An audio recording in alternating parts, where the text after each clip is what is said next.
tere taas! Täna jälle garaažis ja täna teen ühe katse siin, eksperimendi. Nimelt siuke teema, et siin sügisel või niimoodi sai pandud taha, sai uus kett pandud ja vahetasin ka ära siis esimese ja tagumise hammasratta. Ja taha panin siis originaal 40 hambaga ratta asemel 42 hambaga ratta, et siis saada allapoole jõudu juurde. Ja see tõepoolest andis tulemust, et sealt alt oli seda väänet kohe tunda, et üleval jälle kuskil niimoodi maanteel sõites jälle oli see teema, et kui seal läks niimoodi 100+ kiirus, siis oli juba 7500 peal pöörded. See ei ole väga hull, sest see Redline on tegelikult kuskil 12 000, aga varem need pöörded nii üles ei läinud. Aga noh, palju ma maanteed sõidan, et rohkem ikkagi ju metsa ja tetti. Et selles mõttes oli vägev see 42 hammakat. Aga probleem on nagu selles, et kui ma olin selle hammasratta siia pannud ja uue keti panin peale, siis oli niimoodi, et need ketilülisid saab ju 2 kaupa ära võtta. Et kui 2 lüli võrra lühem kett, siis ei mahtunud see kett siia peale. Aga praegu on jälle niimoodi, et see pinguti on nagu päris lõpus, et siin ei ole venimisruumi enam üldse, mõned millimeetrid. Et see ei ole nagu ka hea, et kui ma kuskil keskmetsa või pikemal reisil avastan, et kett on veninud, et siis ma seal metsas seda ketti lühemaks teha ei saa. Nüüd oleks lahenduseks ju, ma ei teagi, mis oleks lahendus täpselt kõige õigem, aga mina mõtlesin välja sihukese asja, et ma proovin siia selle 42 see hambaga ratta vahetada 43 hambaga ratta vastu. Et siis ma saan seda tagumist telge siis arvatavasti ettepoole ja loodetavasti mitte nii palju ettepoole, et ta ikkagi selle sama ketiga ära mahub, et siis ma välgin seda, et mul on vaja, ma ei tea, uut ketti või et katsume lihtsalt hamba vahetamisega selle probleemi ära lahendada. Kas see töötab? Saame näha täna see päeva lõpuks. Ega mul siin polegi midagi väga keerulist teha. Et mul on vaja see ratas alt ära võtta, ehk siis keskpulk siit välja ja kett hammasratta pealt maha ja ratas välja, see hammasratas lahti keerata ja uus asemele panna. Ja siis teistpidi jälle kõik tagasi. Vot, aga nüüd siis kõigepealt see polt lahti, enne kui ratas puki pealt päris üles tõsta. Targem on ka praegu need hammasratta kinnituspoldid lahti keerata nii kaua, kui ratas on veel siin puki peal siis. Ehk seda on lihtsam praegu teha, mitte pärast, kui ratas on horisontaalasendis maas. Vot, aga tööle!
siia kohe tagasi.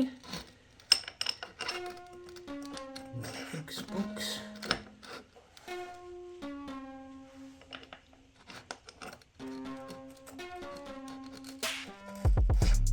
See boks. Ja see polt siia hinna.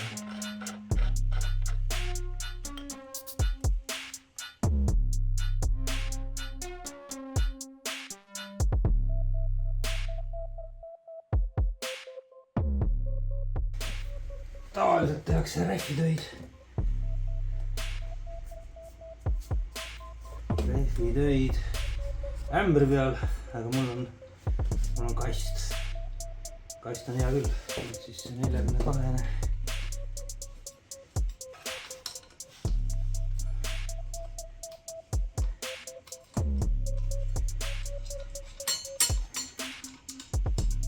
Sikka.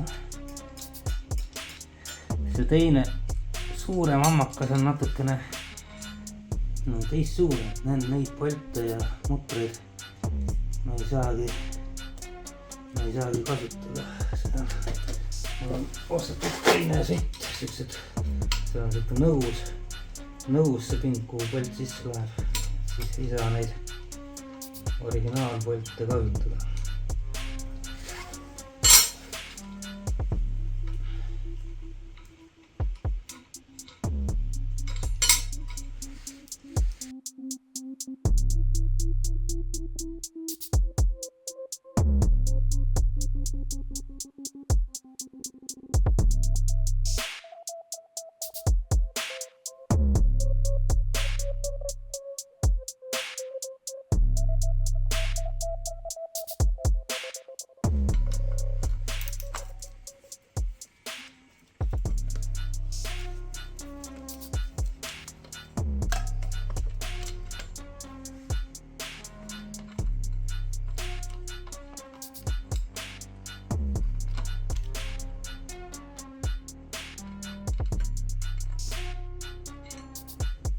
Kuus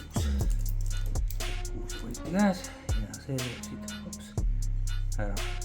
Ja nüüd siis uus hammakas peale. Näeme ära, siin on sellised nõgusad.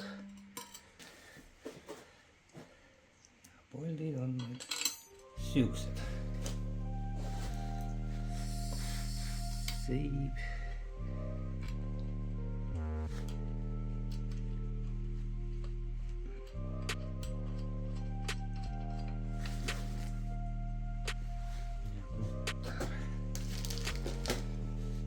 Need tulevad ka siukse juba Loctide'iga.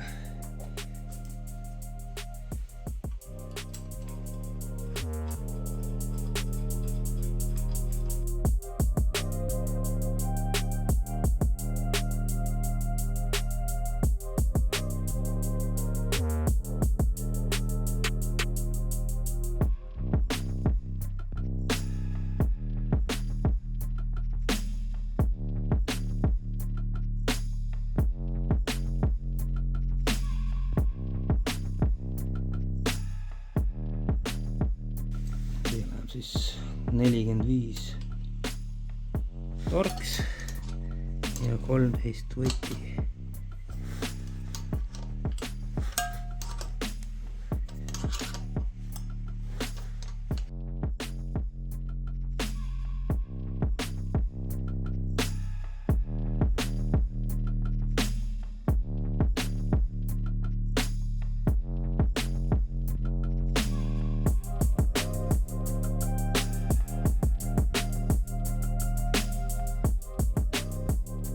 Nii.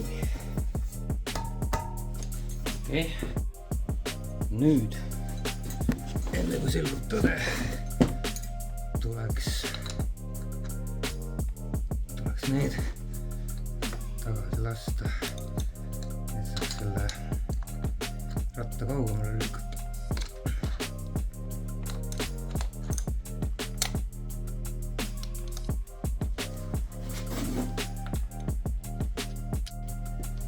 Ja nüüd siis rattad alla tagasi.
tundub, et see plaan isegi võib töötada.